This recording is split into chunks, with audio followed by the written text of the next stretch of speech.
Hello and welcome to Market Domination. I'm Julie Hyman. That's Josh Lipton, live from our New York City headquarters. We are giving you the ultimate investing playbook to help tune out the noise and make the right moves for your money. And here's your headline blitz, getting up to speed 1 hour before the closing bell rings on Wall Street.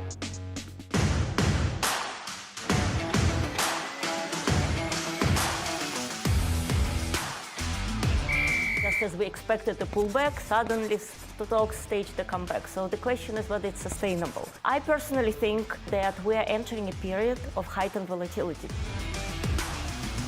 Looking at the history of what he has said at Jackson Hole and the evolution of his messaging since the last time that he appeared, the market might be having too high of hopes for what he might actually say.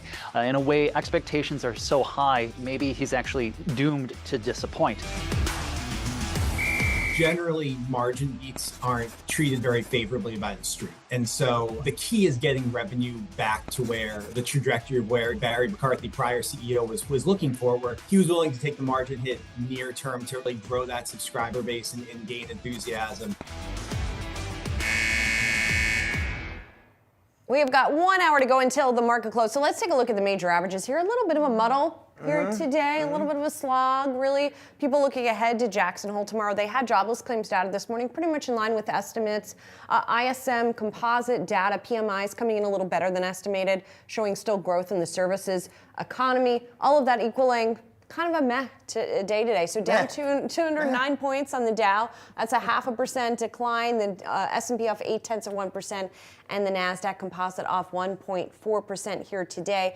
A quick check on bonds too ahead of Jay Powell tomorrow shows a little bit of an uptick there in bond market. But the question is really going to be tomorrow, not just are we going to get a cut in September, I think, but I think increasingly the question is going to turn to how many cuts this year, how big, with the market pricing in about 100 basis points, or in plain English, 1% increase in the benchmark interest rate this year. I think you framed it just right, Julie. I think that, we're trying a little bit of a breather today, but that makes sense because tomorrow morning is the event investors have been waiting all week for, which is Jerome Powell speaking, and you're right. So I think you're going into that thinking, okay, what kind of color, commentary, insight does Jerome give us about rate policy? Because the bet is, yes, a cut's coming, but as you said, now the discussion is, okay, the traditional 25, or you get that supersized 50? Yes, it's a great question. I just wanted to check on gold real quick as well. That's been moving down a little bit. It had been rising to records recently. And then if we take a look at the sectors in the S&P 500 for a quick second here,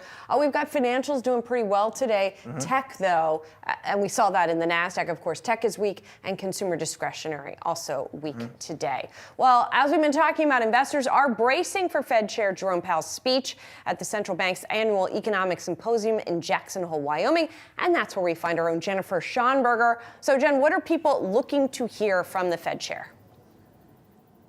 Hey, Julie, the other big question that everyone's asking besides when and how much the Fed could cut rates is whether the central bank can tame inflation without causing a recession. And the fall months are going to be critical for Jay Powell and company when it comes to trying to win that battle between taming inflation and not crashing the economy. And Powell's speech Friday right here in Jackson Hole could lay the foundation for the central bank's pivot to bringing down rates and softening any downside risk to the economy. Fears that the economy had entered recession swirled in recent weeks after a weaker than expected jobs report in July, causing many to decry that the Fed is behind the curve.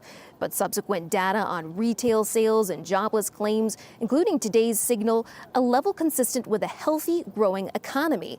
Still, a softening job market has raised questions on how quickly the Fed needs to cut rates to avoid a big jump in the unemployment rate and avoid a recession. New data from the Labor Department showed the U.S. economy added 818,000 fewer jobs for the 12 months ended in March. Meanwhile, initial filings for unemployment benefits were roughly flat last week, reflecting a job market that's cooling but not rapidly deteriorating. Fed Chair Powell will take the stage right here in Jackson Hole Friday at 10 a.m. And if the Fed minutes were any indication, where we saw that a vast majority of officials thought that if the data continues to come in as expected, that would likely be appropriate for the Fed to ease policy at the next meeting, then Fed Chair Powell likely to underscore that message. Guys, back to you. You know, I'm trying so hard to concentrate on what Jennifer has to say, but it's like the mountains, the meadows. I got people on horses. Thank you, Jennifer. Appreciate it. It's glorious out here, guys. It looks it. I have to tell it. you, it was freezing this morning. It And I looks had worth on the it, coat, Jennifer. I had on the cashmere sweater. Now I'm peeling it off. Yeah. Phenomenal. Doesn't even look real, Jennifer, honestly. Like you're like speaking to us from a postcard. I know, it's surreal out here. It's a dream. Thank you, Jennifer. Appreciate it as always. Be sure to tune in to Yahoo Finance all day on Friday for our coverage of the 2024 Jackson Hole Economic Policy Symposium, including conversations with former Cleveland Fed President Loretta Mester, Atlanta Fed President Raphael Bostic, and the chair of the United States Council of Economic Advisors, Jared Bernstein. Well, for more on what to expect from Jackson Hole and Fed Chair Jay Powell, let's welcome in Julian Bridgen, Macro Intelligence 2 Partners co-founder and president. Julian, you just heard our Jennifer Schomburger lay out sort of the challenges ahead of the Fed chair here, not least of which is sort of convincing the markets, and not just convincing the markets, but actually succeeding at bringing down inflation without driving the U.S. economy into a recession. Do you think that that is achievable? I mean, everything's achievable and it's been done before. It's just statistically not very likely. I mean, if you look at the last 12 tightening cycles, we've had 8 recessions. So those are your statistical odds. It isn't the base case, and yet it's what the market has utterly priced. We've priced, yet again, this quite sort of bizarre combination in the equity market where the equity market's going for full Goldilocks. We're rotating out of tech and we're going into small caps. We're sitting at absolute highs. And yet, when you look at the bond market, it's really, well, I wouldn't say it's pricing in a recession, but it's pricing in some recessionary-like rate cuts. And to see those, you would really have to see quite a deterioration in employment. And if you do that, you've got a recession. So we are at one of these sort of bizarre inflection points. We were there back at the beginning of the year. The result was the bond market got it wrong. Yields spiked. So we'll see whether that happens again. I'm a little bit more in the recessionary camp this time than I was back then. But it's a hard thing for the Fed to pull off. Why, Julian? Why do you say that? Why in your words, you're a bit more in the recession camp?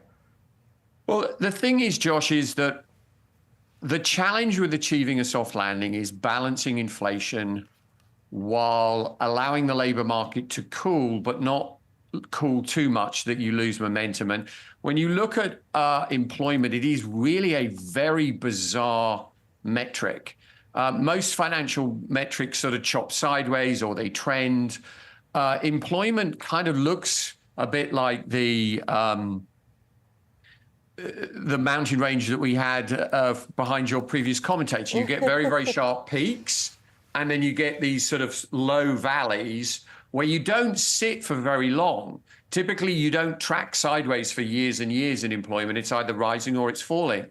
And we've been losing momentum in the labor market for a while. I think some of it is exaggerated by the illegal immigration story, which tends to, I think, over-exaggerate the level of unemployment.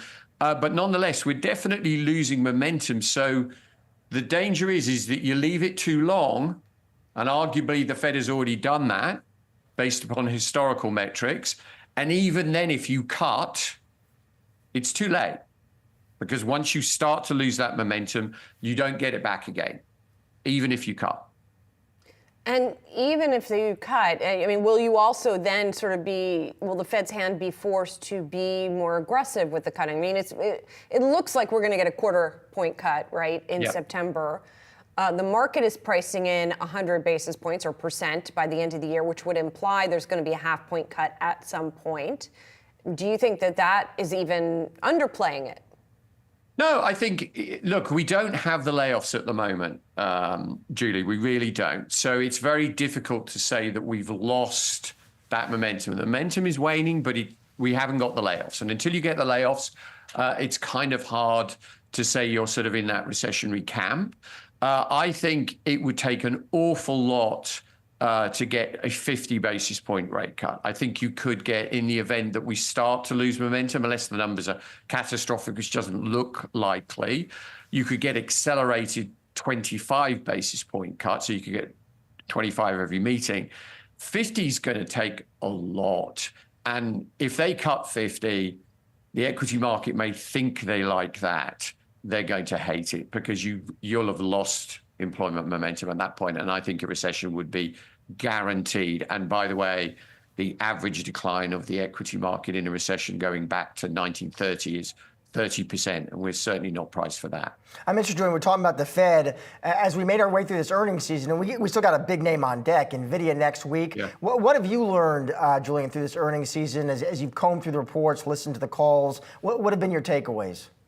Well, look, clearly, Josh, we've got this sort of softening of the consumer, right? He's trading down. He's being more circumspect as to how he spends his money in certain stratas, and even kind of, I would say, in the sort of aspirational end of the high end of the consumer, which you can see in things like Lululemon and some of these other companies. We're not seeing the very high end capitulate. He's still sitting on very, very profitable gains from his equity holdings and his home. If you look at confidence amongst those people with portfolios among $500,000, it's never, ever been higher, right? So we're seeing some softening, and you're seeing some increasing caution. But I think companies are trying desperately to hold on to employees in the hope that we get the rate cuts and aggressive rate cuts, and that reinvigorates animal spirits. I question whether the Fed is going to be able to do that, but we will see. And at the same time, they're sort of holding out for maybe, you could argue a Trump victory, and they hope that they'll get a repeat of big tax cuts, and then you'll get a reacceleration of the economy. So I think we're kind of at one of these stasis inflection points here. But as I said, there's just a big discrepancy between bond and equity markets. And I fear that, if the equity market is right, the bond market will be wrong, and vice versa. We shall see, and we'll check back in. Julian, thank you. Appreciate it. My pleasure. We're just getting started here on Market Domination. Coming up, mortgage rates slipping again this week. A positive sign for house hunters, perhaps. We'll dive into the numbers and speak to a housing strategist on the other side. Plus, shares of Peloton riding higher today following better than expected results. A closer look at the company's turnaround and some other trending tickers later in the hour. Stick around. Much more Market Domination still to come.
Mortgage rates were a little changed this week. The 30-year remains under 6.5 after a steep drop earlier this month. Yahoo Finance's Danny Romero joins us now with more. Danny.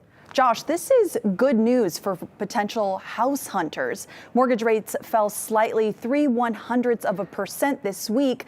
Now, if we compare to, it doesn't seem like a lot, but if we compare that to a year ago, mortgage rates were hovering around 7%. So it is a difference.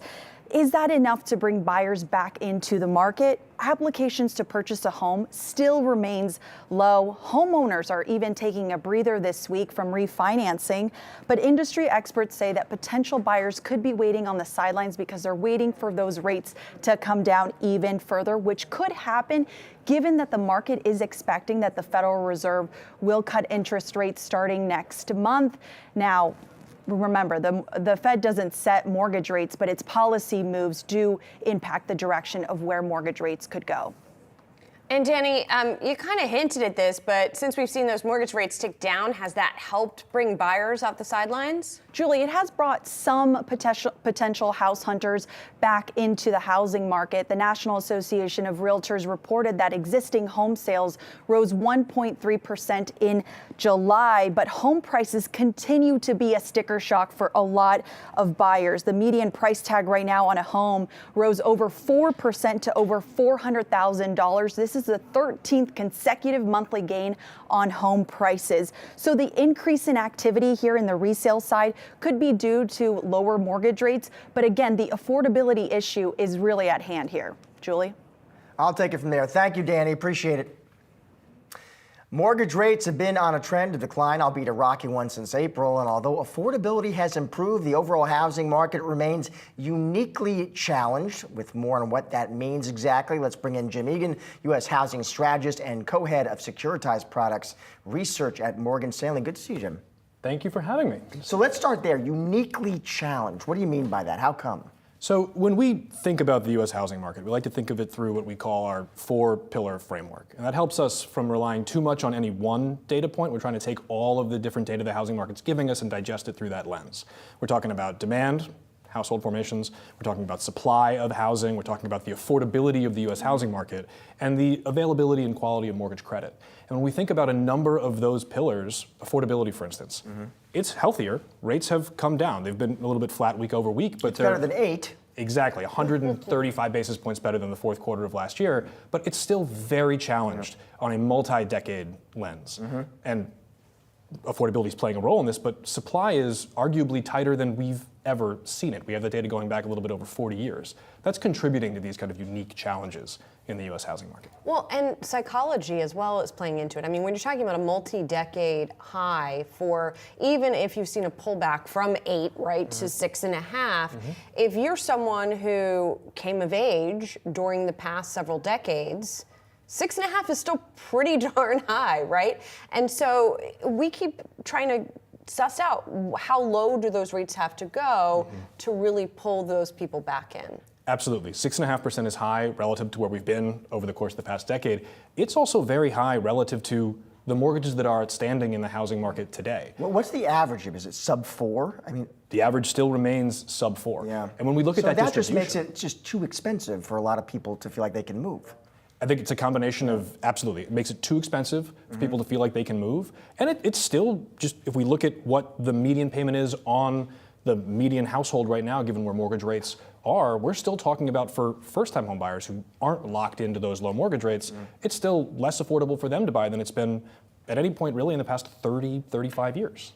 So what's going to give in this situation, right? You could argue that rates are still going to come down, but if the supply doesn't ease up, then there aren't going to be homes to buy, and that's not going to bring down the prices further, right?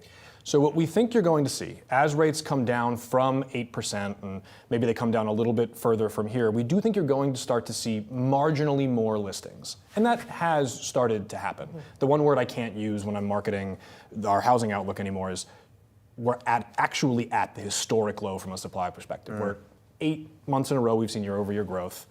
The chart still looks like a historic low. We're very close to those numbers. But we think you're going to continue to see listings pick up on the margins. That's going to allow for a little bit more from a sales volume perspective, not an incredible amount more. But we think that's going to weigh on the pace of home price appreciation. Past 3 months, looking at Case-Shiller, we're down from 6.5 to 5.9%. We think by December we'll get down to plus 2%. It's still home price growth, but it's much more marginal home price growth. If the average 3-year fix is 6.5 now, where do you see it 6 months from now, 12 months from now?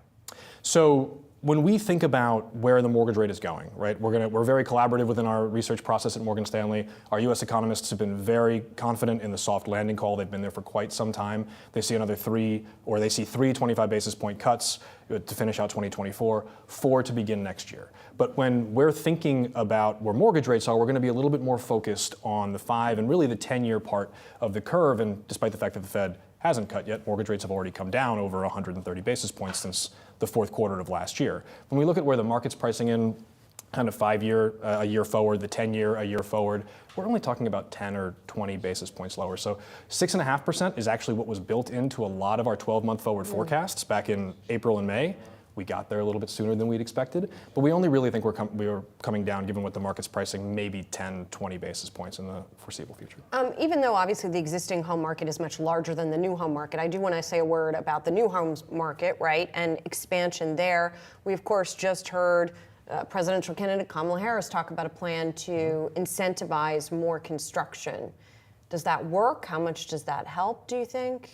So when we think about that 4-pillar framework, we do think that the binding factor right now is really the supply aspect of this. We don't have enough homes. Now, when we estimate the shortage of housing in the U.S. housing market, I can be conservative and say we're about 1.5 million units shy of where we need to be. I can get more aggressive and get to 6 million units shy of where we need to be. The reality probably lies somewhere between those two numbers. But we do think that adding supply, whether it's existing listings, whether it's new homes, like that is what we're focused on when we think about both the trajectory of sales volumes and the trajectory of home prices moving forward. Kamala Harris also, Jim, talked about giving first-time homebuyers $25,000 in down payment assistance. If the issue, as you're pointing out, is supply, not demand, does that make sense to you?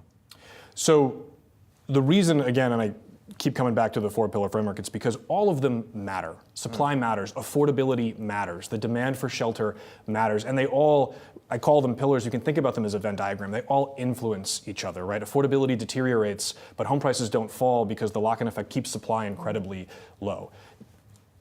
We need to focus on all of these components of the housing market. We just think that right now, that limiting or that binding factor is the supply angle. That's where the bottleneck is, so to speak. That is where the bottleneck sits right now. Thanks a lot. Really appreciate it. Thank you so much.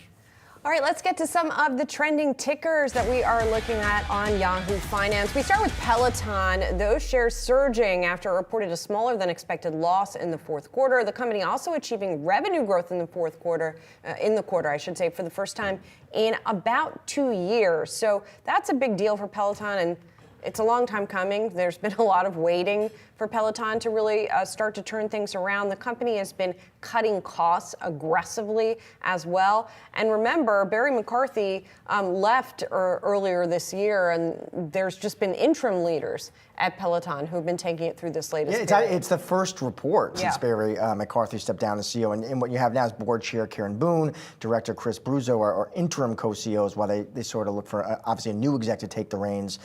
Still waiting to hear who that could be. The focus, as you pointed out, Julie, for the company, cut costs, shrink losses. Just looking through the print, I was actually surprised by this number, that if you looked at ending paid connected fitness subscriptions, they still have nearly 3 million. I mean, I was actually surprised it was that much, truthfully. Yeah, and there was a lot of talk from them in this latest, in the last couple of years about trying to grow those subscriptions. I thought it was interesting. Our friend Simeon Siegel over at BMO Capital Markets wrote that the fourth quarter for the company showed willingness to do more with less, foregoing top line for EBITDA cash. So again, focusing on that profitability piece, which seems to be, judging from the stock reaction, what investors want. And by the way, there was also another headline, a smaller one out of this report, that if you say to me, Josh, if you say, Julie, I don't want my Peloton anymore. Do you want to buy my Peloton? and I say, I would love to buy your Peloton because it's going to be cheaper than a Peloton I can buy from the company. Yeah. I can buy it, but now I'm going to have to pay $95 to Peloton to like get it reactivated. Even if it's a person-to-person transaction. Plus, just moving out of the basement. It's, That's going to be no easy thing. I don't. No, I couldn't get it. All right, our next trending ticker. Moving on. Shares of Advanced Auto Parts sinking after missing on earnings and slashing its full-year net sales outlook. Well, there's a couple things going on here. So we got Carlyle Group.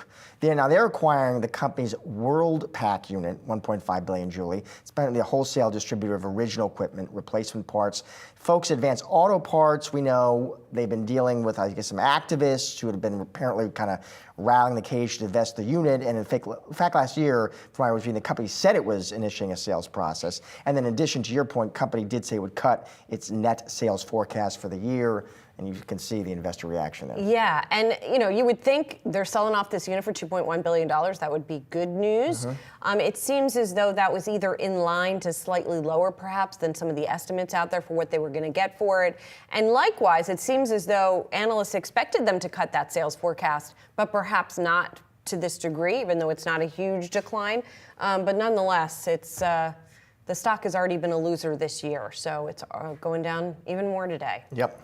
And then TD Bank, let's talk about that one as well. It set aside $2.6 billion more for potential U.S. anti-money laundering penalties. Those shares down about 2% today. So the company has been undergoing U.S. money laundering investigations. We knew that. It had previously put aside some money related to that previously, but this is a larger amount than it had, and it had about $133 million loss as the related to all of this. Even if you take out that charge, earnings were still short of estimates. So yeah, if you're an investor, so now you've got some line of sight on timing of a resolution to all this and the amount of fines.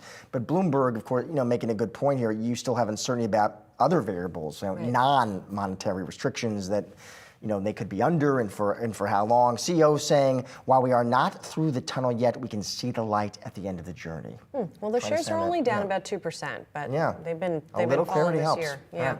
Coming up, shares of Synopsys in focus following their latest earnings report. We're going to speak to the CEO of the software company on the other side to break down the latest numbers. Stick around, much more market domination still to come.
Synopsys topping Wall Street expectations for the third quarter. The software company citing strong momentum across the business.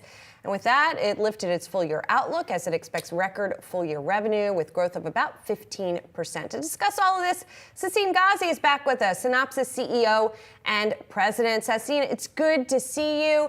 So just give us sort of the big picture, some of the drivers during the quarter, and where you guys were seeing the most demand. Hi, Julie. Good to see you again. So we're seeing strength across the portfolio. And if you look at the current environment with a significant inflection point driven by AI, that is touching many markets from a data center build out to the edge to end devices, AI on devices. For many market segments, be it in automotive, industrial, et cetera, that they are rethinking how to leverage AI and update their product. That's all driving silicon in order to make those products more intelligent, which is great for our business. Sassine, one dynamic I want to get your take on is the way chip companies are now accelerating the pace of new designs. I am curious to see how you all are adjusting to that.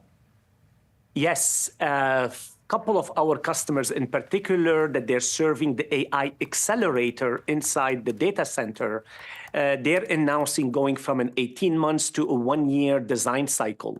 What that means to Synopsys is how do we enable and support our customer to tame that complexity, to bring that design cycle and be able to design and verify their product before they ship it to customers. Now, the big question is how many of those customers will be able to invest, afford in order to reduce that design cycle is to be seen. Well, and what does it mean for your investment as well, Sassine, to sort of stay on top of the innovation on the part of your customers? You know, in our business, it's all about a race to stay ahead of our customer asks and needs. So as they're trying to accelerate their product design cycle, we've been engaged with them at least 1.5 years ago as they're looking at their roadmap and how do we enable them to use AI, for example, in their chip design process? What are the other methodologies and tools that they can implement in order to improve the efficiency of designing so they can reduce that cycle and enable their engineers effectively to design, verify, manufacture those chips? And Sassine, the acquisition, Ansys, still on track to close in the first half of 2025, Sassine, even as we know, regulators in the UK seem to be taking a look? Yes, so we have finished all the worldwide agencies' filings about a month or so ago, actually.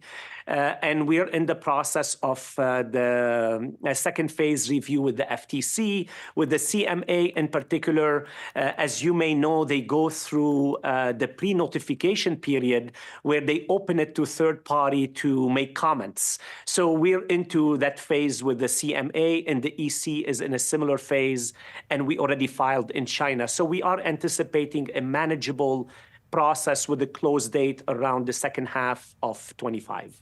Sassine, I wanted to ask you, we are seeing an increasing number of not chip makers, but some of their clients make their own in-house chips. I think of Apple, for example. When that happens, do they also bring their testing and design capabilities in-house, or are they still, in other words, could you see a potential to have some new clients in that space as that change is unfolding? Yes, Julie, for sure. If you look at Synopsys about a decade ago, pretty much 100% of our revenue was concentrated with semiconductor companies. Right now, 45% of our revenue is coming from what we call system companies, like the Apple, the Google, the Microsoft, the Tesla, that they're designing chips, but they're not in the business of selling chips. So they're designing it in order to differentiate their product, which is a wonderful opportunity and a tailwind for Synopsys. And when they do it, they do the whole thing, from architecting the chip all the way to manufacturing the chip. And of course, they outsource the manufacturing piece to the like of TSMC or others. But yes, they own it similar as a semiconductor company would own it.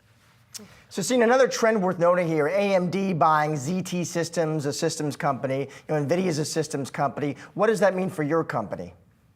You know, as you listen to AMD positioning that acquisition, they talked about AMD expanding from a silicon to software to silicon. I'm sorry, silicon, software to systems. And if you have been watching Synopsys for at least a year and a half now, we're talking about our company providing solutions from silicon to systems. The reason that trend is important to highlight is the complexity of that silicon as it sits into the end system. The system can be a data center in that context of AMD, or it can sit in a car or in a robot on a manufacturing floor. Those systems are becoming intelligent and more complex. So you have to design the silicon in the context of the end application. And what we do for the AMD or the other customers is to provide them the technology to enable them to develop those products from that silicon software to system. Sassine, always great to have you on the show. Thank you so much for joining us. Thank you for having me. Take care.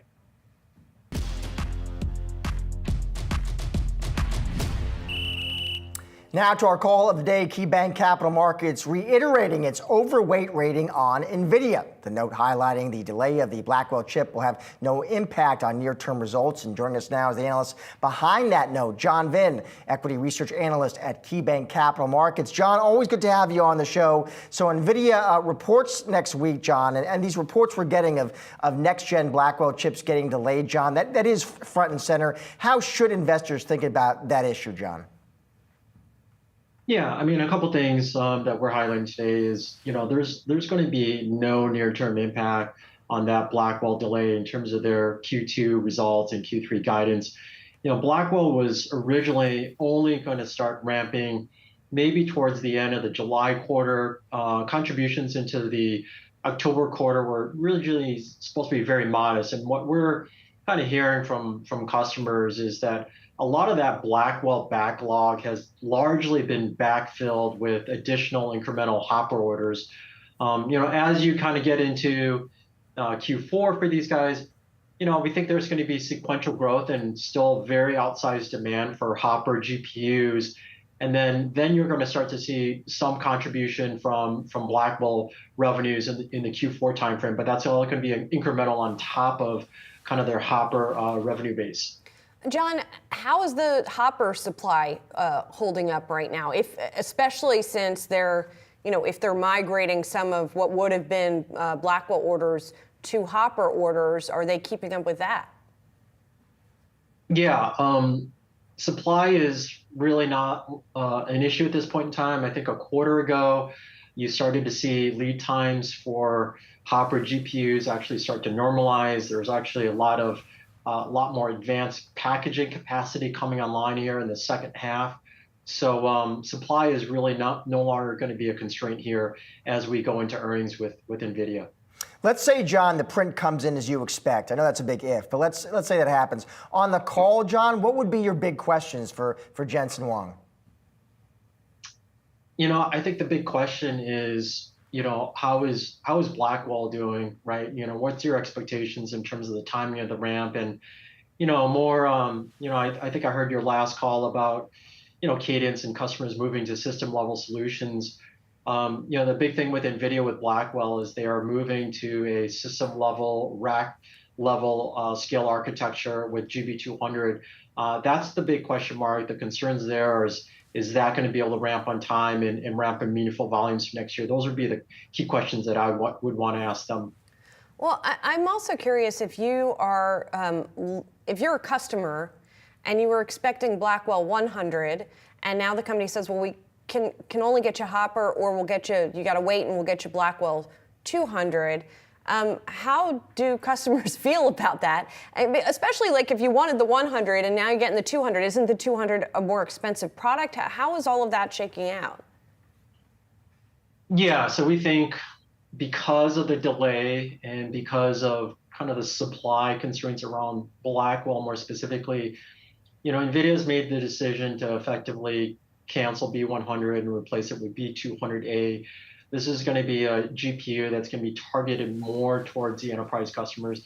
Nvidia right now, it looks like what their strategy is in the second half this year is they're going to really position and focus on B200 and GB200. And those chips are primarily going to be targeted at their larger hyperscale customers. So you're going to see them get priority to kind of Blackwell when it first starts to hit the market. I think the enterprise markets, which are generally a little bit later to kind of adopt some of these newer generation chips, they're probably going to have to wait till the first half of 2025 to get their hands on B200A, or their options in the near term is to continue to buy Hopper. The stock, John, it's up about still 160% this year. How does valuation look, John? I mean, you must still think it's still attractive even at these levels. Yeah, we do. We've got them earning a little bit over $5 and some change for next year. Stock trades at roughly 25 multiple relative to that. The broader semiconductor group trades in kind of the low 20s. Historically, these guys have historically traded in the 35 to 40 times range, and being one of the best positioned semiconductor company, obviously levered to one of the strongest product cycles in AI right now, we think it's still attractively valued at these levels. John, thanks a lot. Always good to see you. Appreciate it. Great, thank you. The Food and Drug Administration approving updated COVID vaccines from Pfizer and Moderna. The new shots on track to reach most Americans in the coming days as we see a summer surge of the virus. But the stocks are trading down. Yeah. So I don't know why this is happening, but it is, I guess. Well, you wonder what, even if it's approved, I mean, the CDC says, officially approves it, let's say, but what would demand actually be like, which is interesting. Targets the current variant from what I'm reading, Julie, KP2, for use by people 12 and older. I see reports that viral activity levels are being described as very high per the CDC, but we should note hospitalizations I see characterized as still low, right? Right, and Moderna, of course, has been kind of muddling along here. Folks were looking for the next product from them. The stock is down about 18% year to date. Yep. All right, coming up, shares of Snowflake are melting today amid a weak outlook. So how should you be viewing the software sector in general? We're going to talk to an analyst and break it down in our investor playbook. Stick around, more market domination still to come. Ever wonder why a stock suddenly drops double digits? Or Bitcoin unexpectedly hits record highs? We're unpacking the catalysts driving daily market action and explaining the chain reaction. Why are oil prices trending lower despite ongoing geopolitical tensions? Or why a company's stock is up even though it missed on earnings. Insight from top strategists, economists, and business leaders will help you make the smartest choices for your portfolio. This is Catalysts. Tune in daily, 10 a.m. Eastern on Yahoo Finance.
Let's check in on another trending ticker. Shares of the cruise line operator Viking Holdings slipping today. The company's second quarter profit revenue falling short of analyst estimates.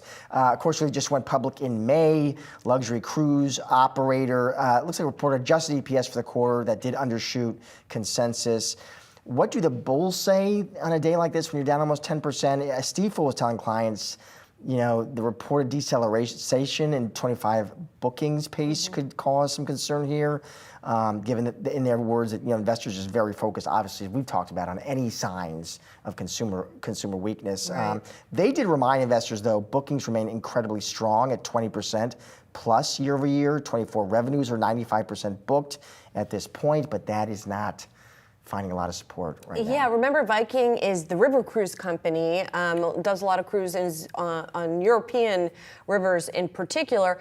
As we know, the sea cruise companies have been seeing very strong and pretty consistent bookings here, although they're also down today. So we'll see if that, you know, if there's a divide here that's developing that we can continue to monitor. As you mentioned, the company came public pretty recently on April 30th. It came public at $24 a share. And so it's done relatively well since that IPO. So this sort of coming on the back of, and that was, would by have the been way, a run some into analysts were actually pointing that out. Listen, the very strong performance since the public debut, maybe playing a role here as well. Just expectations. Yes, could be. Snowflake shares are plunging today after the data cloud analytics company released its second quarter earnings after the bell yesterday, showing its product revenue growth was slowing compared to past quarters. And while the expectation is that generative AI could have a huge impact on software companies eventually, doesn't appear to be happening just yet. With just a few minutes until the closing bell on Wall Street, we're looking at how to navigate software stocks with the Yahoo Finance Playbook. And joining us now, John DiFucci, Guggenheim Senior Research Analyst and Senior Managing Director of Software. John, it's really good to have you here. This is such an interesting area right now. And I actually want to start broader than Snowflake and just talk about where we are in this sort of software spending cycle right now, reflective of what we've heard from some of the companies that have reported thus far and what you expect to hear. So, Julie, I think where we are is we're at a spot where we're still in this sort of sluggish period, and the reason for it isn't because things are bad; they're not, and even spending isn't that bad. It's just nothing like it was post-COVID. Right. So we had COVID that happened, and our governments poured a ton of money. Our government, European government, other governments poured a ton of money into the economy, and companies and people had a lot of money, a lot of cash, and interest rates, real interest rates, were negative. So if you were going to invest, let's say, in a big HR project, which usually takes multi-millions of dollars in multi-years, and you were going to do it in a few years, and you had all this money, you wouldn't put it in the bank because it was worth less 3 years later. Real interest rates are negative. So you invested in things that made sense, like that HR project you were going to do in a couple of years or so. And so we spent a lot in the second half of 2020 and all of 2021. And since then, it's been a little sluggish, and it's because we don't have to spend as much right now.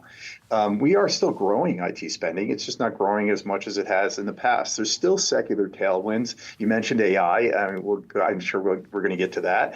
But you know, you don't just keep spending just to keep spending. I mean, there's other things to spend on too besides technology. It's still a great place to be. You just gotta, I guess you gotta wait it out for a while, and it may be another year, maybe another 2 years.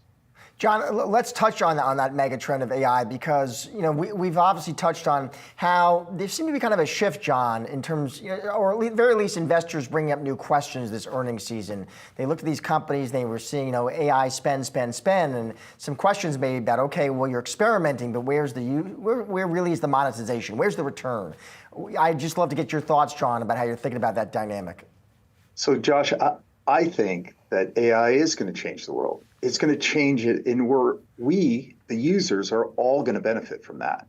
Now, what vendors are going to benefit from it, which ones are going to be able to monetize it, that's a little harder to determine right now. It's still early. Well, obviously, the cloud vendors are benefiting, right? You know, Microsoft and AWS and Google Cloud Platform and Oracle, they're benefiting. Beyond that, like it's a little bit more difficult. It's too early to tell. Wall Street wants to have a column of, winners and losers, and people go back and forth on both sides of those two columns, like week to week. It is really early. There's some areas that probably will benefit. Security probably benefits because there's a lot more risk because of AI out there. You probably get the development platforms that benefit more. Beyond that, and cloud vendors and maybe the data preparation vendors, they probably benefit. But beyond that, it's really hard to tell, and it's really up for grabs. The one area that probably is under the most pressure is going to be the application space in software anyway. John, let's drill down and get a little bit more specific now, because I'm curious which software stocks you think are, what is your best buy right now, given that, the group is kind of muddled along this year? Yeah, so think about what we just talked about. Things have muddled along. IT spending isn't been great. It hasn't been horrible, but it hasn't been great. But there is this thing coming that's called AI, and the cloud vendors have benefited. What if there's a cloud vendor out there that can, well, first of all, think about what you need for AI. You need a lot of data, and you need a lot of IT resources, computing resources. So cloud vendors are going to benefit. That's why they're going to benefit. That's why they are benefiting. What if there's somebody out there that could run cloud-based services at a better performance at a lower cost? Well, Oracle claims they can do that. And they're the new kid on the block. They had the fourth mover advantage, like the CEO Sassine Ghazi likes to say, because they learned from what everybody else did, and then they came out with a better mousetrap, let's call it. And they can do it at a lower cost with higher performance. Well, you know what? That makes a lot of sense. That's our best idea right now, is Oracle. And that's one of the reasons. That's not the only reason. There's several reasons for it. Frankly, when it comes down to it, we just think that over time, they're going to continue to put up really good numbers, and you're going to see their cash flow grow, and that's what's really going to drive that stock over time. So you like Oracle, John. Here's a name you don't like, Workday. And they're reporting after the bell today. John, you got to sell on that name. How come? Listen, Josh, every company, just to be clear, every company I cover, if you're a software company and you've made it to be into the public markets, and Workday came public more than 10 years ago, you're a great company. This is a great company, but not all great companies are always great stocks. We actually think Workday's numbers are too high. We think that those numbers are likely to come down over time. And I mean, for the rest of this year, maybe, listen, they just gave guidance. I'm not saying they're going to miss this quarter, but as you saw in somebody like Snowflake, you can exceed numbers and the stock can still go down a lot. And so Snowflake exceeded numbers and they raised guidance, but it wasn't what people thought they would do. And I think there's a good chance you see something like that with Workday. If not this quarter, then maybe the next quarter, in the third or the fourth quarter. That is one of the reasons. Another reason is, listen, it's a great company, but it's a tough area. We just talked about it being sluggish spending. Well, you know what the lowest priority spending is right now? It's buying things multi-year projects that cost millions of dollars. That's the core business of Workday. It's these large human capital management implementations and financial implementations. And unfortunately for them, they're doing all the things they should do, but they're probably going to struggle for not just now, but maybe for a little while if this environment keeps up like this. All right, John, we'll get the numbers after the bell. Always great to have you on the show, though, John. Thanks for being here. Thank you, Josh. Well, wrapping up today's market domination, don't go anywhere. We've got you covered with all the action following the closing bell, including the latest earnings reports from Workday, Cava, and many more. Stay tuned for more market domination overtime.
There's the closing bell on Wall Street. Now it's market domination overtime. We're joined by our Jared Blickery to get you up to speed on the action from today's session. So we had a sell-off here happening for the major averages, taking the Dow down by about 177 points. That's about a little more than a half of 1%. The S&P and the Nasdaq actually having their worst days since the big jobs report-induced sell-off back on August 5th. So we got the S&P 500 down about 0.9% here, and the Nasdaq Composite down 1.7%.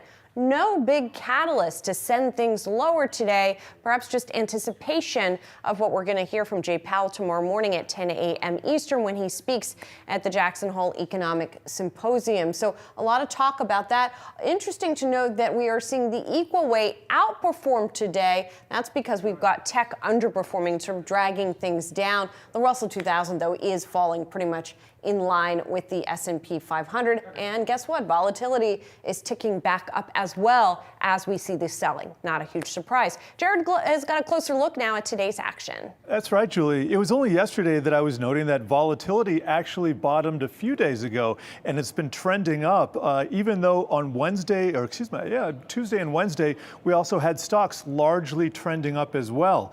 So interesting dichotomy there. Let's take a look at our heat map for the day, our sector heat map. And here we see real estate is in the pole position. That's up about 0.6%, not a huge gain.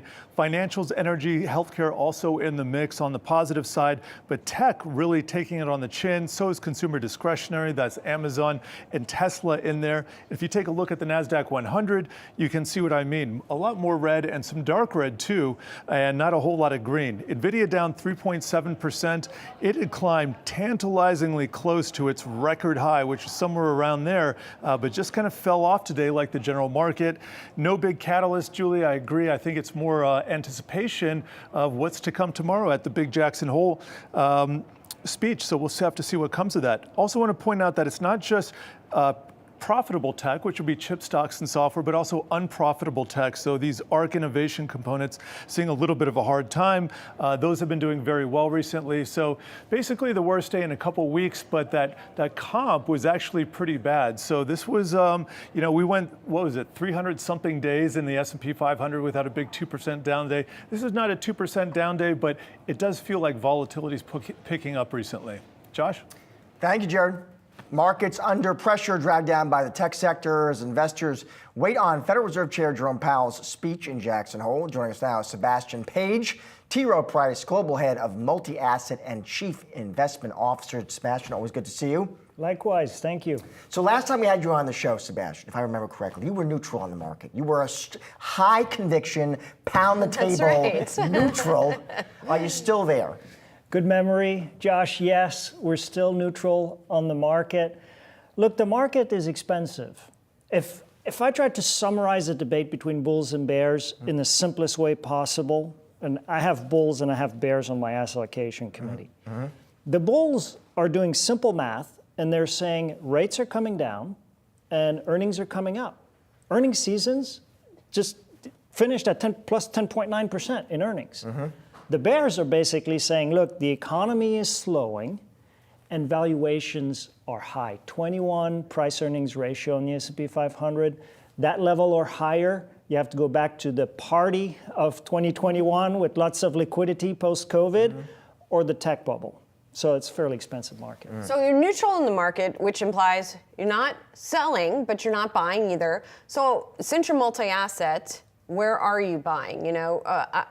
Fixed income, is that a more attractive area right now? It's a super important distinction. When I say neutral, I mean fully invested in stocks and bonds at a level that matches your long-term risk tolerance. Now's not the time to take on more risk or less risk.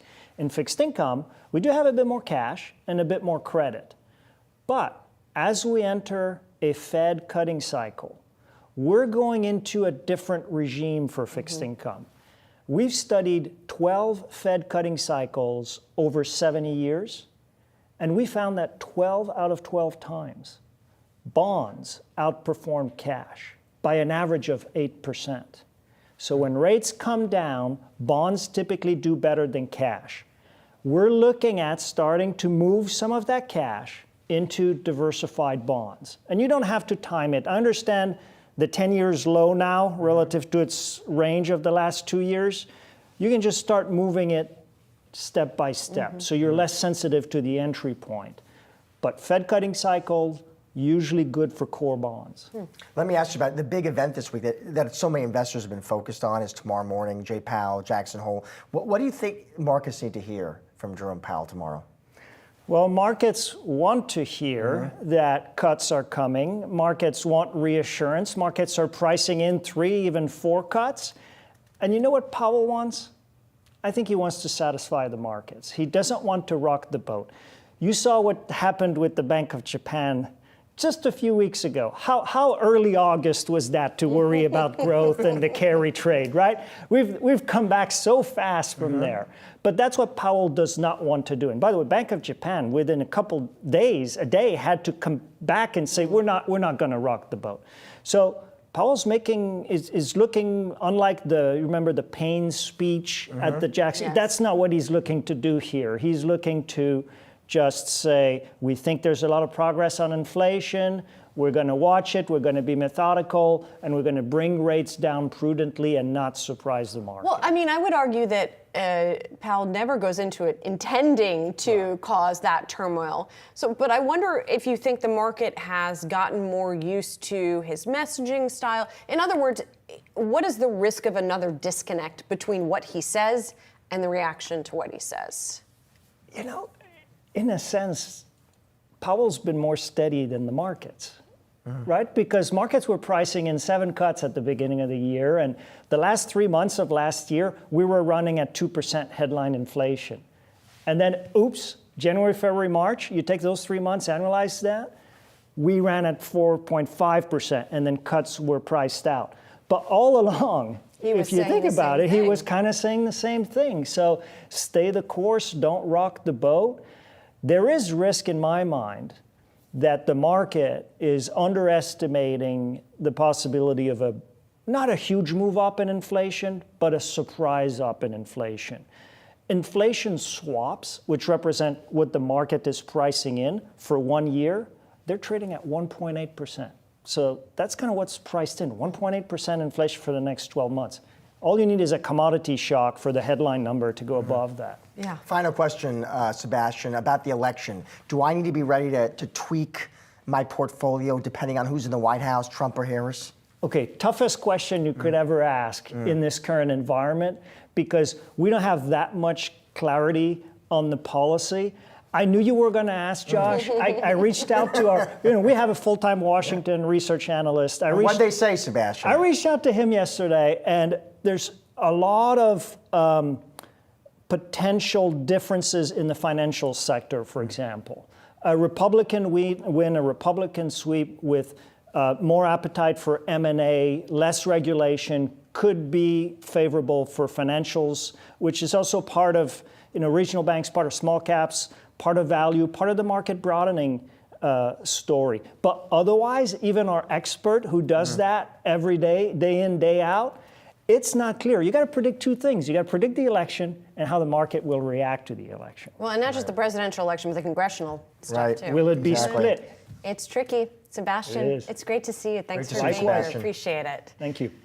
Let's bring you Workday's second quarter numbers. They're hitting the wire now. Those shares, they were up.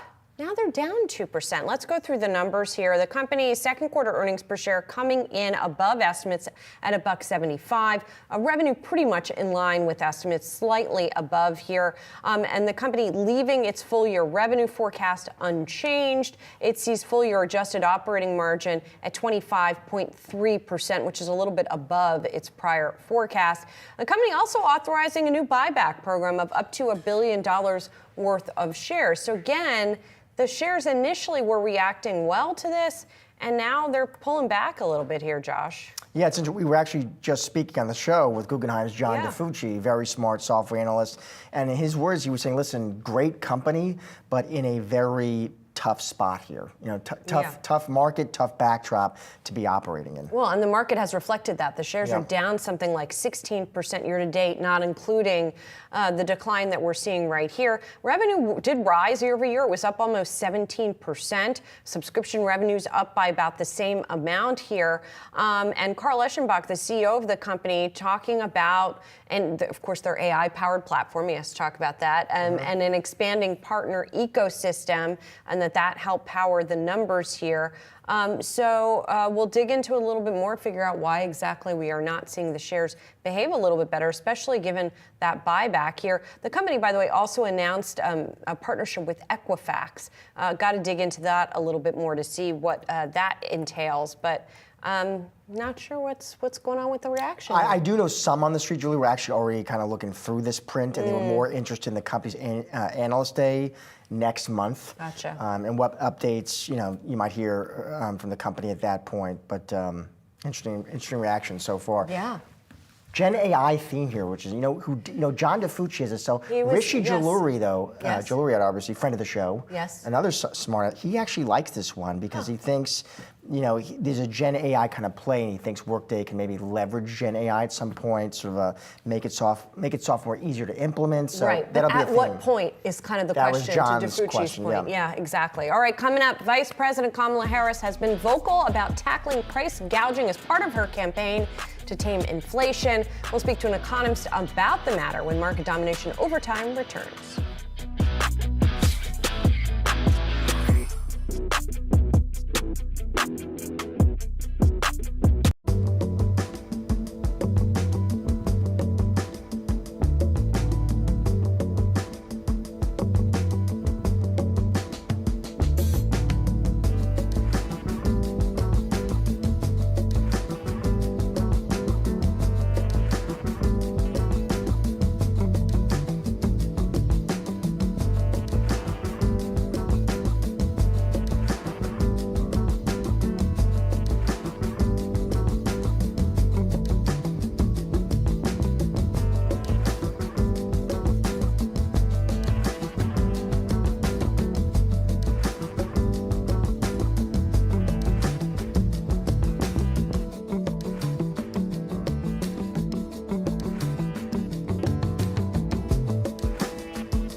Vice President Kamala Harris has been vocal on tackling price gouging to tame inflation. Last week, Harris highlighting this issue at a campaign event in North Carolina.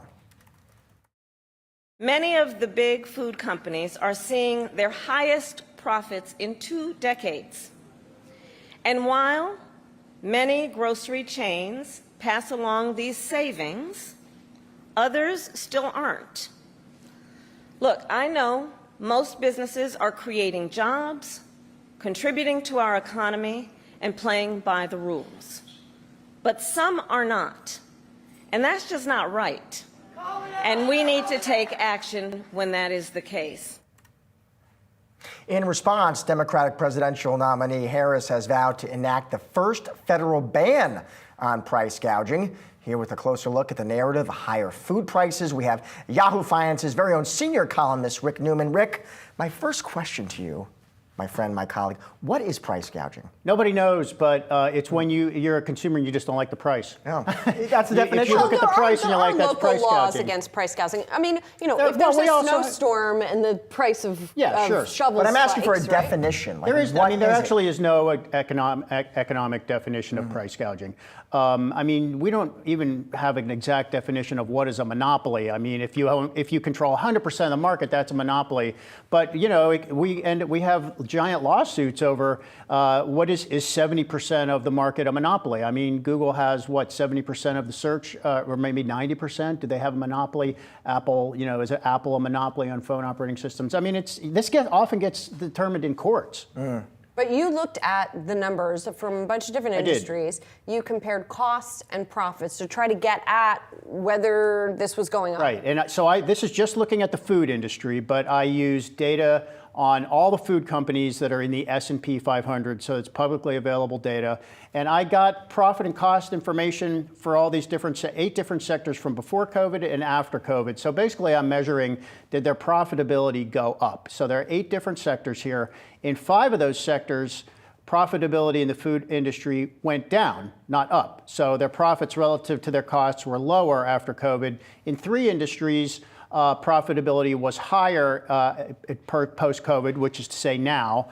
And in a couple, it's only a wash. It's a small difference. But there's one that does stand out a little bit. It's a sector called agricultural products and services. This is deep in the supply chain. These are not consumer products. These are products that farms, industrial farms would buy. The biggest company in this sector is ADM, formerly known as Archer Daniels Midland. So I looked at their numbers. Their profitability has gone up. So their profit margin almost doubled in the period from before COVID to after COVID. And if you listen to their earnings calls from the last couple of years, yes, the executives are saying we have pricing power. We are able to raise prices. So they were doing that. Their overall profit margin, ADM we're talking about, is 4.3%. So before COVID, it was around 2.2%. It went up to 4.3 or so. That was a peak. It's now coming down. Is a 4.3% profit margin price gouging? I don't know. It doesn't feel like it. Does it look as Apple's great? profit margin is 26%. By the way, I did ask ADM, if you're watching ADM, why don't you get back to me? They didn't answer. Come on. They had no on the comment. show. Listen, and They didn't even acknowledge my request. I mean, to be fair, too, ADM is far from the only company that talked about pricing power over the past couple of years on their conference call. Rick, thank you so much. Sure. Interesting stuff here. We're going to talk much more about this right now because it's an important issue. Because while inflation does show encouraging signs of cooling, the rise in grocery prices over the last few years has not gone unnoticed by consumers. Since President Biden entered the White House in 2021, grocery prices have risen by roughly 21%. And Vice President Kamala Harris pointing to profit-hungry food companies on playing a role in those higher food prices. For more on this, we've got University of Massachusetts Amherst economics professor Isabella Weber. Isabella, thank you so much for being here because I think much of the economist community says having laws to control prices is not a great idea. You are on the other side of that, and so I really wanted to get your take on this. And I would start with, maybe I'll start with you, the same question that Josh asked Rick a few moments ago, which is, how do we define price gouging? Yeah, thanks so much for having me. Basically, price gouging is a situation of excessive pricing that occurs in a situation of emergency, where for some reason supply or demand is not elastic. Like, let's say there's a blizzard and it blocks off roads, which means that the supply that is in a city that is hit by a blizzard is whatever it is, or the supply shoots up because there's a warning of a hurricane and everybody goes out to buy plywood, and there's only as much plywood in that city as there is for the time being, so that suddenly you get this huge imbalance between demand and supply that is not going to be adjusted while this disaster happens very suddenly. So there is a shortage, so to speak, but this shortage is caused by reasons other than the normal working of the markets. It's caused by a natural disaster, by some sort of emergency. So obviously we had our natural disaster emergency in the last few years in the form of the pandemic and all of the sort of knock-on effects from that. Now that inflation is coming down, is that over? Is the inflation shock over?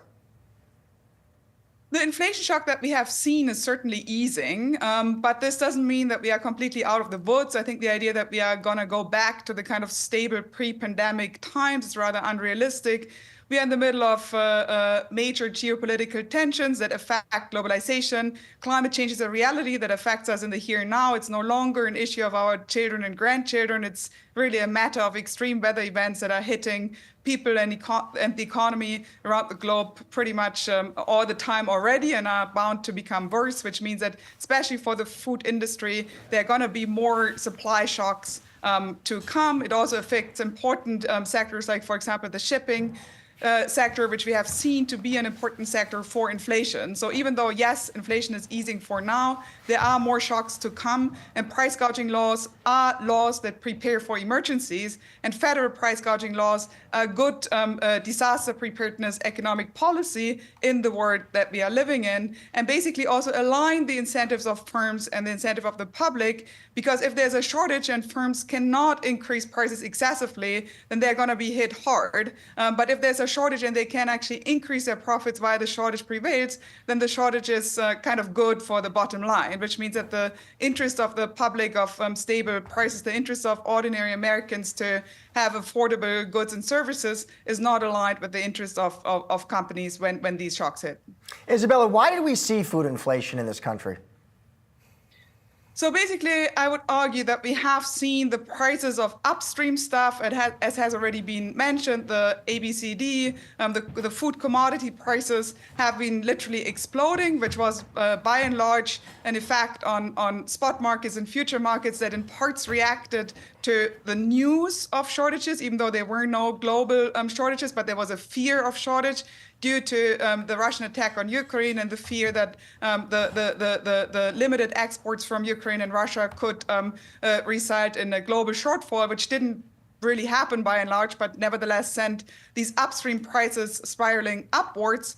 And then these exploding prices presented themselves as shock costs for all those firms that are producing the food that we eat every day. And what we have seen on a lot of earnings calls is that food processing companies said that these shocks basically mean that they're going to take price, that increasing raw materials present an opportunity to increase prices in ways to protect their profit margins. And if they were increasing prices to protect margins, that could easily result in overshooting price increases that actually end up driving margins up a little bit, so that at the end of the day, from this initial price explosion to a hand down of this price increase by the food processing companies all the way to the grocery store, we have seen basically firms not picking up the bill of these cost explosions that were the result of emergencies and shocks, and consumers picking up the bill at the end of the day. So all of this taking place, as we said, it is easing now, and yet now is when we're hearing rhetoric on the campaign trail about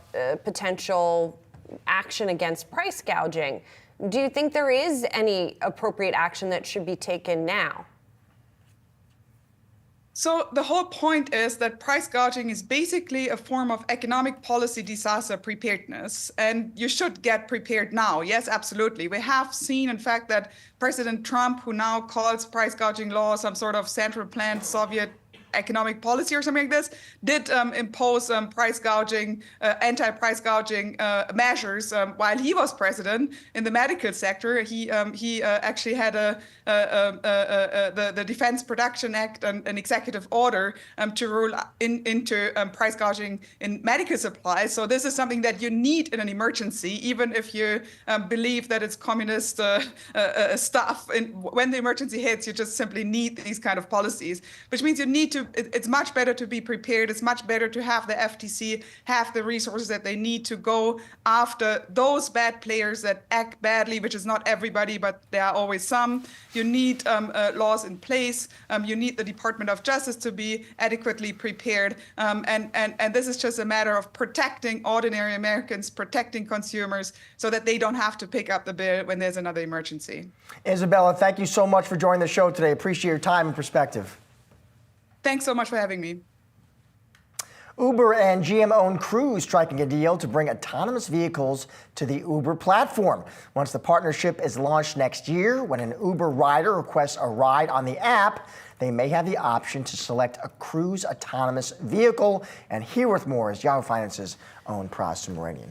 Hey, yeah, that's pretty much all we know so far is the fact that they struck. Where is this going to happen? Well, in Cruise-operated cities, right? So Phoenix, Dallas, Houston, a couple places. So they're saying where I'm going to be able to do this? Well, it can only be where Cruise is operating, right? Yeah. So they only have vehicles right now in Phoenix, Dallas, Houston. They suspended in San Francisco after that one incident. So basically what they're saying is that you can, if you're in these cities, you open up the Uber app, you might be presented the option to book a Cruise vehicle. One of the big things here is that for Uber, the stock's down after hours here. There was concern that they weren't growing fast enough with regards to autonomous, and this deal kind of gets the vehicles on their platform, but it's not their vehicles. For GM and Cruise, this is a massive scale thing, right? They get to access all of Uber's riders in those cities. So the app that Cruise has, you can use that too, but think about the amount of users that are multiplied by that, and you have that many users to use for. Well, and as you said, there's a lot we still don't know. Will it cost more if you choose the Cruise option, for example? Are they betting that people will, pay sort of the novelty of it, right?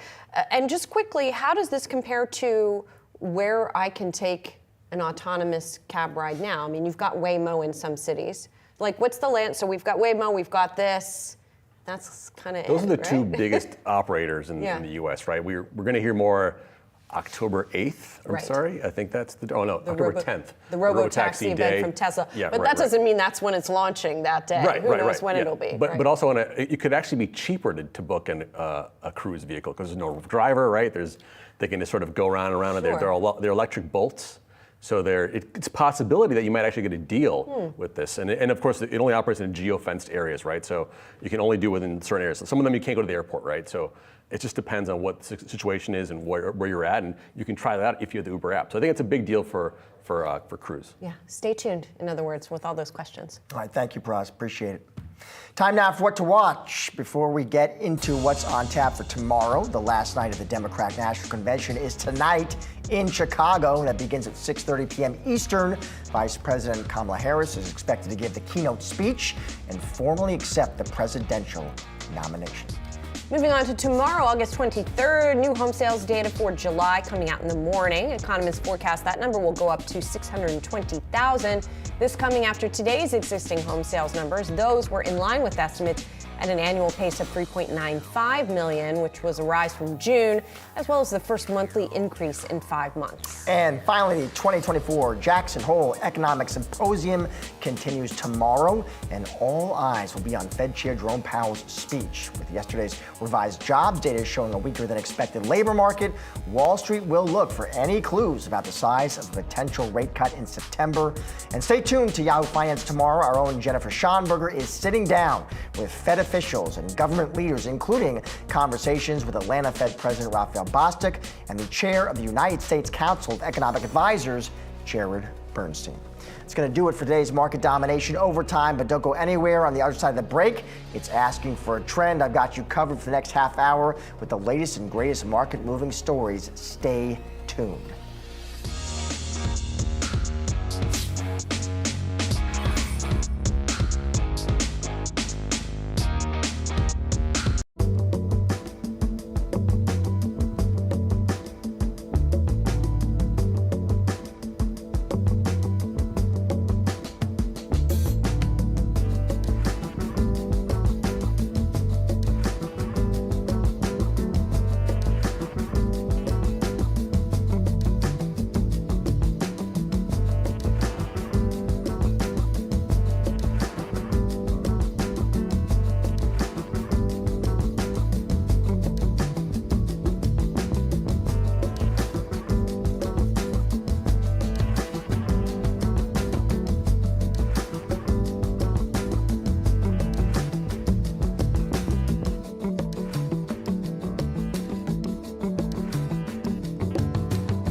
Hello and welcome to Asking for a Trend. I'm Josh Lipton, and for the next half hour, we're going to be breaking down the trends of today that'll move stocks tomorrow. There is a lot to keep track of, so we're focusing on what you need to know to get ahead of the curve. Here are some of the trends we're going to be diving into. Stocks pulled back today, losing a bit of ground after a recent positive run. Both the Nasdaq and the S&P saw their worst day since the August 5th sell-off. Investors now await remarks from Fed Chair Jerome Powell tomorrow at Jackson Hole Symposium. The Street's going to be closely listening for any shift in tone regarding September rate cuts.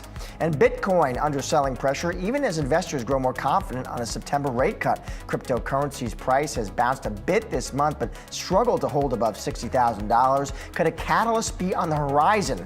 We're going to discuss that. And $3, 2 bags, 1 me. 2024 grads are gearing up for their real-world jobs, and with many companies pushing a mandatory return to office, it's all about location, location, location, of course. Find out the top destinations for new grads. It's coming up later this hour. Now, with the dollar at its lowest level since 2023, fears are mounting the currency could fall further, with some investors turning to Bitcoin. Some analysts believe the boom to come could position the cryptocurrency alongside a commodity like gold, which hit a fresh all-time high just this week. And joining us now is Matthew Graham, managing partner of VC firm Rise. Matthew, it's good to see you. You know, it's interesting, Matthew. In my inbox, one trend I've noticed is folks sending emails. It's mostly technicians, it's chartists, and they're interested in looking at gold and Bitcoin here. And it is true, Matthew, that since about late July, you've seen gold, it's up about 5%. Bitcoin is down roughly about the same, Matthew. What, if anything, do you make of that? Sure. So I would kind of caution putting too much stock into that kind of trend analysis. I think technical analysis of that sort is basically astrology for men. But I would phrase it like this. Macroeconomic factors are by far and away the number one factors that drive Bitcoin's price. But over any shorter period of time, there are going to be a lot of other factors that are coming into play as well. Gold and Bitcoin are they fundamentally behave differently in risk-on environments. Gold has been a store of value for hundreds, if not thousands of years. And the empirical evidence is pretty overwhelming at this point that Bitcoin, conversely, is a risk-on asset. It's possible that in some kind of extreme edge case, such as US dollar collapse, that could result in a different price action from Bitcoin, but ultimately we're talking about a risk-on asset, and that's quite different from gold, which has been a store of value for so long. A question I have about Bitcoin, Matthew, I want to get your take on this. Those spot Bitcoin ETFs, Matthew, there was a lot of excitement, obviously, early in the year when those launched. The idea, was going to be everybody was going to load up on those. Is that what we've seen? How would you grade the launch and at least sort of initial reception here by investors? Sure, I would grade the launch as overwhelmingly positive. It's one of the most successful ETF introductions, class of ETFs, one of the most successful introductions in some years.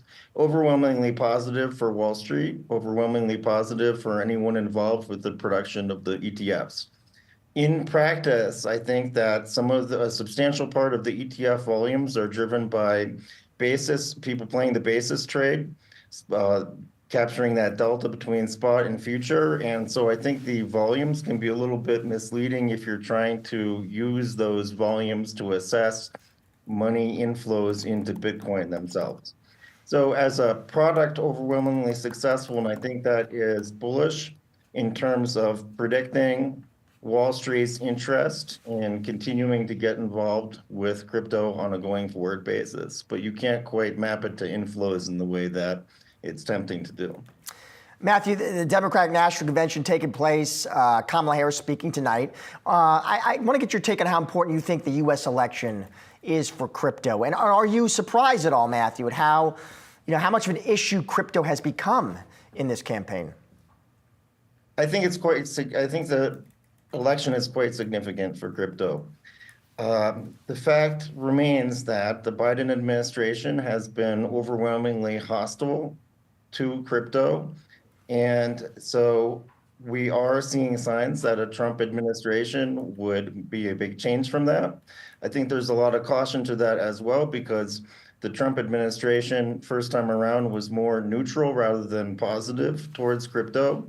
And I think that it's likely that President Trump is viewing it in more of an opportunistic fashion. But still, even if a Trump administration were to be neutral rather than actively hostile, that would be an enormous change from the last 4 years.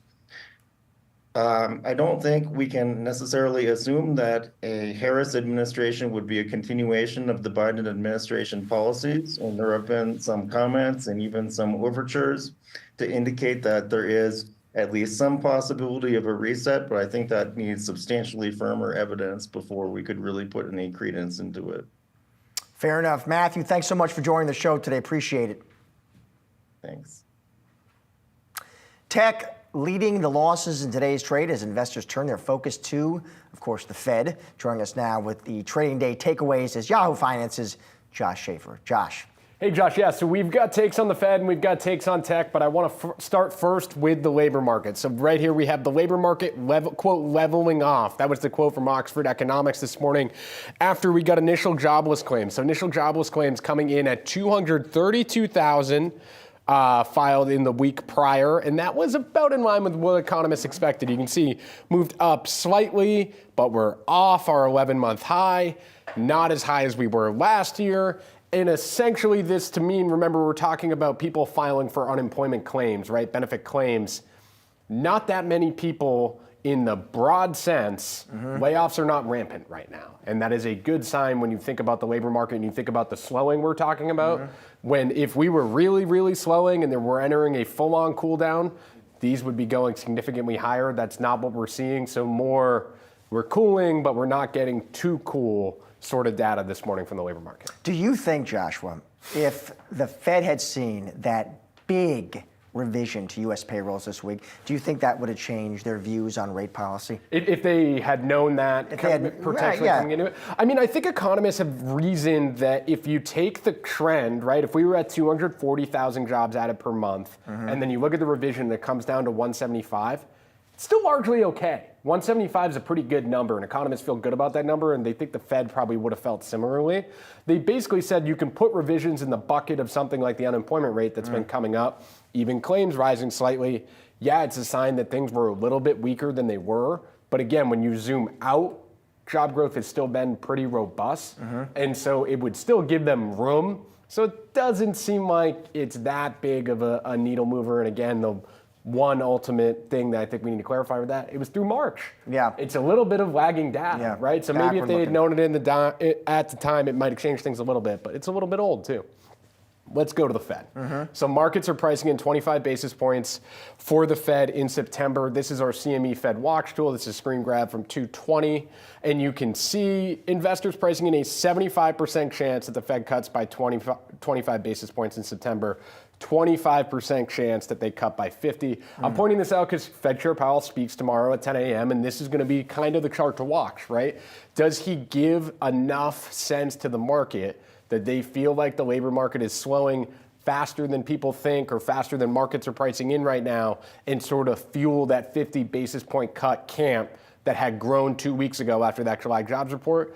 Or does he kind of just stick to this where the market has sort of come back to agreement with the Fed and play it straight? There are some smart folks who want to see the supersized 50 because they just think the Fed's behind the ball. You got to get less restrictive. I just wonder. It is interesting about, let's say, even if they did 50, what the reaction of the market would actually be. I mean, would it actually be panic? Like, wow, something's gone off. I think the further you get to people shifting and expecting 25, if they do 50 and the market's not anticipating it, then that probably comes after a weak August payroll print, right? And that probably does not have a positive market reaction. But it seems like that's going to be the thing to wait for, Josh, is the August payroll report, September 6th, maybe not necessarily Powell tomorrow. Our final takeaway, it was just a tough day for tech. We don't need to say too much here. We can pull up the Nasdaq 100 and we're going to see what I'm talking about. You have Nvidia down almost 4%, Amazon and Microsoft both down 2%. And really this is just kind of investors scaling back a little bit, it seemed like, after what's been quite a rally, right? So this is your intraday, a lot of red. 2, 3, 4%. Then you zoom out to the 11-day. These stocks have been ripping. Right? Yeah. This has been what has led the rally. One strategist had told me that maybe we've gotten to a point now where after the big sell-off, the bounce back up, maybe some of these stocks are just a little bit more relaxed after this. You can see over the 4-day, they haven't actually moved that much. Yeah. So maybe we're coming to an equilibrium here where people feel like we're at a little bit of fair value and we need another catalyst to move on. Nvidia next week. Nvidia next week. That's it. Thank you, Josh. Appreciate it. Cava posting better than expected results across all key metrics, and Brooke DePalma is here with the details. Brooke. Good afternoon, Josh. Cava doesn't seem to be seeing a consumer slowdown similar to what we've heard from other food chains. Cava jumped as much as 9%, even more than 9% in after-hours trading after the company beat across all key metrics, same-store sales, revenue growth, and adjusted earnings per share. Let's take a deeper dive. Revenue coming in at $231.4 million, adjusted earnings per share coming in at 17 cents, and same-store sales double of what Wall Street expected, up 14.4% year over year. And so what is the company alluding that to? They're alluding that same-store sales growth to higher foot traffic, up 9.5%.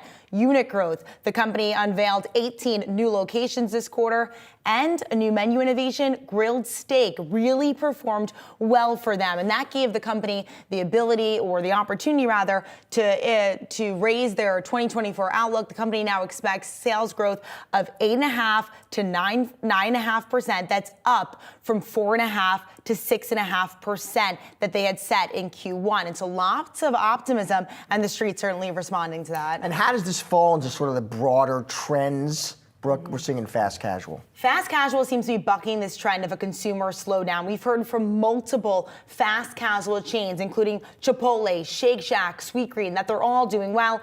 Chipotle blew past expectations. Their sales growth jumped 11%. Shake Shack, same-store sales climbed 4%. And Sweetgreen, they posted their best same-store sales growth in 2 years. Sales growth for them was up 9% in the quarter. And we spoke to Sweetgreen CEO Jonathan Neiman recently on managing pricing power at Sweetgreen. Here's what he had to say.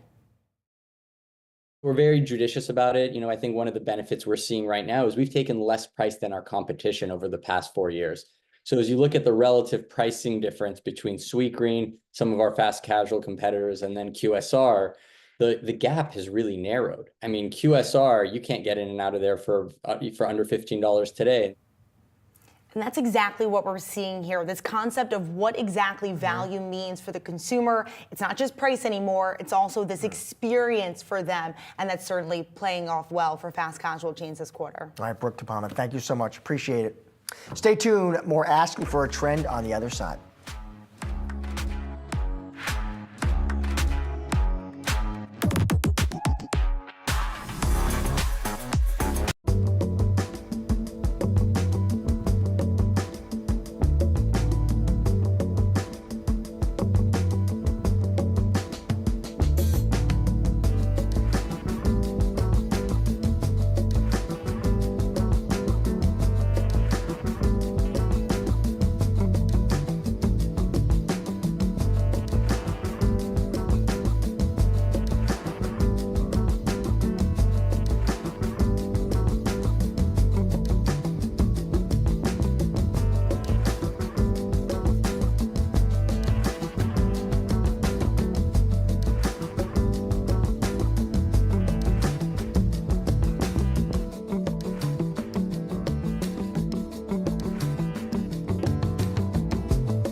pencils down, school is out, and it's time to get to work. College grads are making their way into the workforce, but where are they going? For answers, we're bringing in John Gates, CEO of America's Markets at JLL. John, it's good to see you. So let's start right there, John. The fun's over. It's time to get to work. Where are these college kids landing, John, and which American cities? The largest percentage in nominal numbers are in the big gateway markets, Josh, and thanks for having me, by the way. So traditional places like New York City would be the leader. Boston has a large number, a couple of the large West Coast gateways, and Chicago in the Midwest would lead that list. Why those cities, John?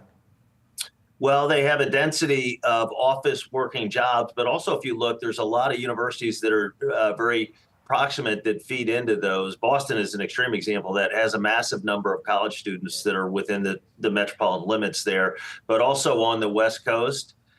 In Chicago's case, you have large schools in the Big Ten Conference that are in small places. And so the young people need to go somewhere, and Chicago is a jobs hub to have that. So job availability, John, I mean, it's an important variable. So is where you can actually, as a 22-year-old afford to live. How is cost of living? How does that impact where college grads are landing? There's kind of a big four. Proximity to where they went to school, cost of living or affordability is very large. Quality of life with young people is a big deal. And then job availability. So all those things kind of work together and they add up in those cities. And then there's secondary cities that are doing very, very well in that regard also. What secondary cities, John, would you call out? I would lead with cities across the southern half of the U.S. that you wouldn't call them gateway cities, but Dallas-Fort Worth has been a massive winner. Austin, Texas creates a very large number of high-quality graduates. Atlanta in the Carolinas. I was in Charlotte this week, and it's done very well. And so cities like that have been major winners as well. And we see a tertiary effect, I guess, even in some of the smaller cities in the Midwest are starting to have in-migration from graduates, Cincinnati as an example. And John, when we look at these college grads, in terms of their decisions of where they ultimately ended up, are there any kind of interesting distinctions between the Ivy Leaguers and everybody else? Well, the distinction would be that if you rank the top 20 schools, and we don't do that, but other people do, you would have an overweighting of those graduates going to those initial gateway markets. So Ivy League is a great example of that. They would be overweighted to cities like or metropolitan areas like New York and like Boston, and then again, the Northern California and perhaps Southern California. John, a lot of people obviously got used to working from home. For these recent college grads, they now go to work. Should they expect that? Oh, yeah, it's very, very different than even just a couple of years ago, and certainly on entry-level jobs. So there's not as much hiring pressure. You don't have quite as much wage inflation because we're closer to parity on supply and demand of available office workers. And there's a very clear expectation. Hybrid is a part of it quite often. So it's not necessarily 5 days a week, but let's say it's 3 days a week. You now need to live in the city where your job is and where your seat in your office building is. Much different than 2 years ago. All right, sorry, kids. You're going to have to go into the office like everybody else. John, thank you. For them. Thank you. John, thanks for joining the show. Appreciate it. Thank you very much. And coming up, we're taking a bite into shares of Apple as the tech giant gears up for its next iPhone launch. We've got to look at the events that have driven the stock over decades, and we're asking for a trend right on the other side.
The iPod, the iPhone, and now generative AI. We're mapping the trends that drive Apple stock in our chart of the day. And Yahoo Finance's Julie Hyman joins me now with a closer look. Well, those are the trends, indeed. And this comes to us via Ananda Barua of Loop Capital, who reiterated his buy rating on the stock today. And that reiteration came as a result of some supply chain analysis that one of the other Loop Capital analysts had done.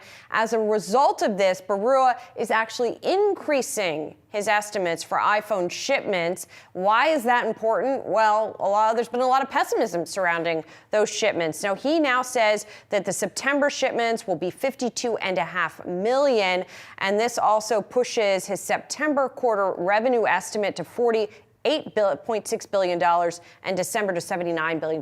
Bottom line, he is above where the street is. Part of his thesis on this has to do with the fact that Apple will position itself as what he calls Gen AI's base camp of choice for consumers. And this has to do with what we have seen before from Apple in the times that it has come out with transformative products. I'm not going to say transformative technology because, as we know, Apple's playbook tends to be taking something that's already out there, but sort of making it indispensable from a design and use case perspective for users, for consumers. So this just basically looks at Apple stock. This is sort of a log-adjusted chart that goes all the way back to the late 1990s. Why log-adjusted? Well, it's a split-adjusted stock now. But basically, the bottom line is when the company came out with the iPod and sort of transformed how we consume digital content, you saw an effective doubling in the stock in the following couple of years. When you saw the iPhone come out and then the advent of social media and apps in the palm of your hand that was really popularized to a large extent by the iPhone, again, you saw a step up in value that was enormous in the shares. So Barua now saying Gen AI could potentially be one of these other step up opportunities here. As he has pointed out, others have pointed this out as well, when you're talking about the huge install base of the iPhone, and now a lot of folks who are going to be able to have access to new Gen AI capabilities, you could then see this unlocking that next step for Apple. We shall see, Josh. We shall. Julie, thank you. And that is wrap on today's Ask for a Trend. Be sure to come back tomorrow at 4:30 p.m. Eastern for all of the latest market moving stories affecting your wallet. Have a great night.